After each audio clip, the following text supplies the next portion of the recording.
Assalamualaikum warahmatullahi wabarakatuh. Kembali lagi dengan kami kelompok 5. Kali ini kita akan membahas tentang perbedaan antara kode etik psikologi di Indonesia dengan kode etik yang berada di negara Singapura.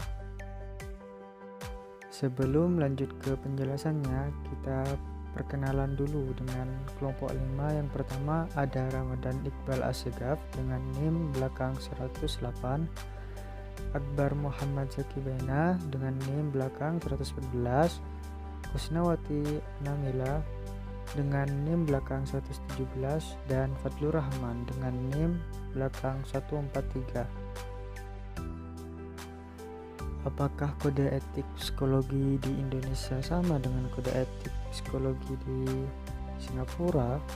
Ya, jelas ada perbedaan antara kode etik di Indonesia dengan Singapura.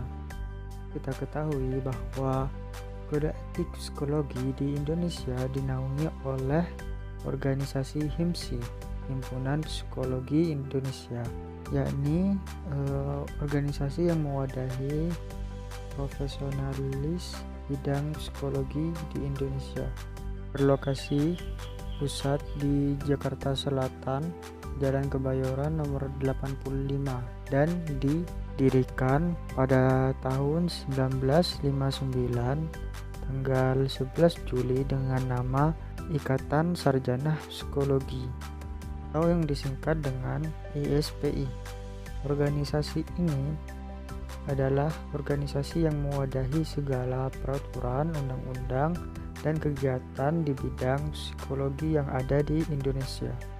Sedangkan kode etik di Singapura dinaungi oleh organisasi psikologi yang bernama SPS, Singapore Psychological Society, yang berlokasi di Komplek Hong Lim, Singapura. Didirikan pada tanggal 20 Januari 1979. Organisasi ini adalah organisasi yang mewadahi segala kegiatan peraturan di bidang psikologi di Singapura. Kode etik di Indonesia dan kode etik di psikologi mempunyai kesamaan, yakni tujuannya. Tujuan dari kode etik psikologi di Indonesia dan Singapura adalah sama-sama mengarahkan dan mengatur segala hal terhadap para profesionalis psikologi untuk memberikan pelayanan yang terbaik dan maksimal kepada masyarakat di bidang psikologi.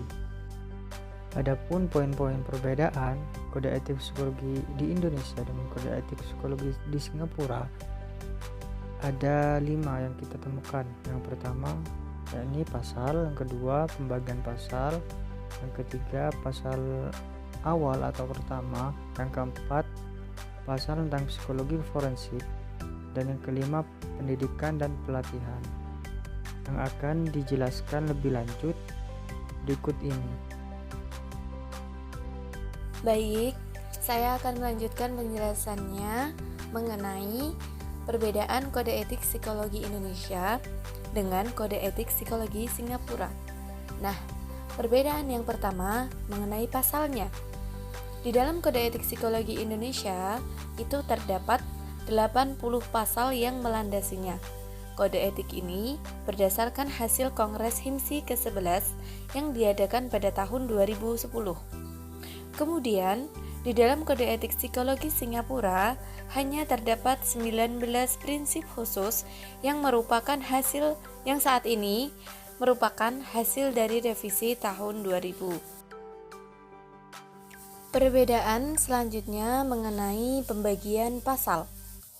Pada kode etik Indonesia, semuanya ada 80 pasal, yang mana itu dibagi menjadi 15 bab. Sedangkan pada kode etik Singapura, semua ada 19 prinsip dan itu dibagi menjadi 10 bab.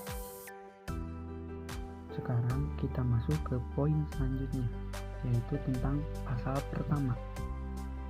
Nah, dalam kode etik psikologi Indonesia HIMSI menyatakan dalam pasal pertamanya yaitu tentang pengertian kode etik psikologi, psikologi, ilmuwan psikologi, dan layanan psikologi. Sedangkan di dalam kode etik psikologi Singapura, SPS menjelaskan tentang privasi pelanggan dan kenyamanan pelayanan. Lalu poin selanjutnya yaitu psikologi forensik.